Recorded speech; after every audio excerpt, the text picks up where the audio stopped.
Sir जी, आपकी factory किधर है? फैक्ट्री? मैं तो एक ट्यूटर हूँ सर, 2-4 घरों में बच्चों को पढ़ाता हूँ। तो बच्चे पढ़ाने की फैक्ट्री है ना आपकी? अगर सर आपके बच्चे को ट्यूशन की जरूरत है तो मैं फीस वाजिब लूंगा। वाह भाई साहब, उठ उठ।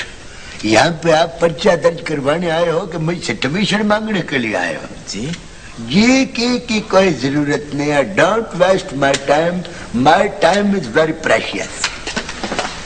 चेहरे अनुसार जी बोलती हुई जा लाइट डलवा के ले जा परहेज का, और ले जा, मेरा सिर न खाया करो। किधर से आ जाते हैं मेरा दिमाग खराब करने वाले लोग। मुझसे कोई गुस्ताखी हो गई है सर? वो और क्या गुस्ताखी होगी भाई साहब, मैंने आपको कहा वालेकुम सलाम।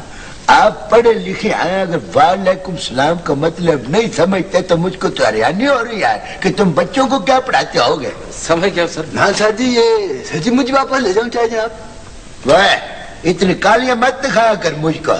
एक कोफ इधर रख रख रख रख, इधर इधर इधर, और दूसरे कोफ के ऊपर पिरिच ढक के तो उधर खूंजे में रख दे। और सुनो जी, जरा लेबोरेटरी को शिशकारी मार के परे परे कर देना।